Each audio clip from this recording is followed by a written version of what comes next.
Hi Dorian, it's your Auntie Shannon. Would you like to read a book with me? How does Mousetraunot Goes to Mars sound? I thought it was something you might like. You ready? The Galaxy rocket was just 1 week away from launching. It would be the first human mission to Mars. Even though Mars was Earth's neighbor, the astronauts would need to travel more than 35 million miles to get there. And Meteor, the Mousetraunot, couldn't wait to go. Do you see the rocket? And Meteor? The astronauts had been training for 2 years for this trip. Meteor watched everything they did.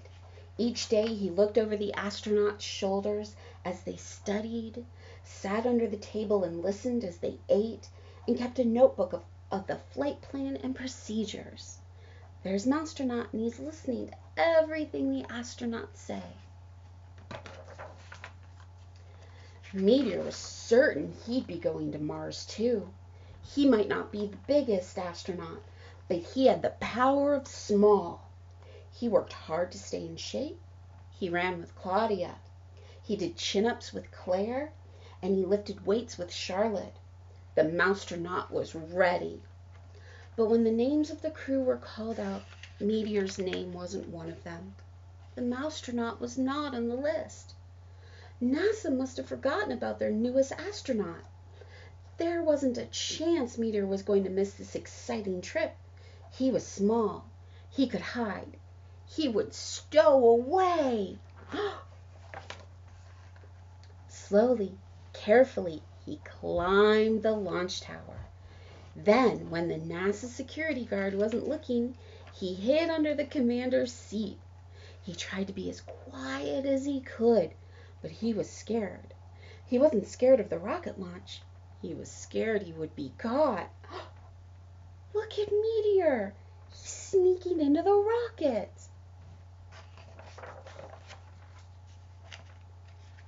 10, 9, 8, 7, 6, 5, 4, 3, 2, 1. Liftoff! The rocket shook. Meteor was pushed against the floor. He held on tight so he wouldn't slide out from under the seat. There was a lot of vibration, much more than he remembered from his launch on the space shuttle, but not enough to bother a Mousetraunot. 9 minutes later, they were in space. Meteor loved the feeling of weightlessness. Look, Meteor's floating. During the long journey, Meteor stayed hidden. He would only come out for crumbs when the astronauts slept. See, they're sleeping. And as Earth got smaller behind them, the red dot that was Mars grew bigger, and after 6 months they had finally arrived. Meteor stayed hidden the entire time. When no one was looking, Meteor peeked through a window and saw different shades of red and orange. Mars was nothing like Earth, but it was still beautiful in its own way. He also heard the astronauts making plans. 2 of them would go down to the surface and explore Mars on foot with the rover. But there was a problem. Galaxy's commander was talking to Mission Control in Houston. One of the landing craft's engine had failed its test and wouldn't work. The remaining engine wasn't strong enough to carry even 1 astronaut. There would be no trip to the surface of the red planet. They would need to turn around and come back to Earth. They looked so sad. But the Mousetraunot had an idea. He shot out of his hiding place to surprise the crew. Meteor, where were you hiding? The commander asked. They were happy to see him, but still sad about their failed mission.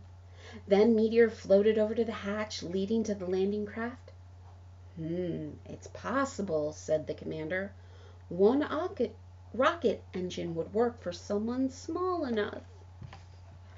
I think Meteor has the power of small. It was decided Meteor the Mousetraunot would be the first to set foot on Mars. As he put on his spacesuit, the crew gave him instructions. "Need to gather plenty of rock samples," said one. "And don't forget to bring back some soil," said another. Last of all, they made a tiny American flag and fastened it to a straw. Look at all their notes and their little flag, just for Meteor the Mousetraunot. Meteor tied himself into the seat of the landing craft with some string. It launched from the Galaxy spacecraft and made its way to the surface of Mars. The Martian landscape was unlike anything Meteor had ever seen before. There were no plants, there was no water that he could see, but most important, there were no cats. But he got right to work gathering the samples the astronauts had asked for.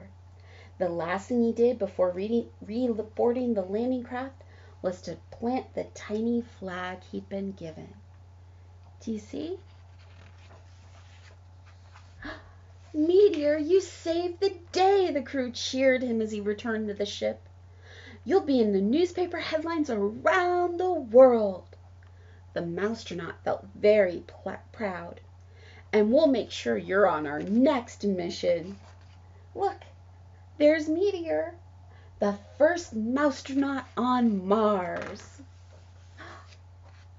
6 months later, Galaxy rocket returned to Earth. The astronauts were all welcomed as heroes, but the smallest among them was the biggest hero of all.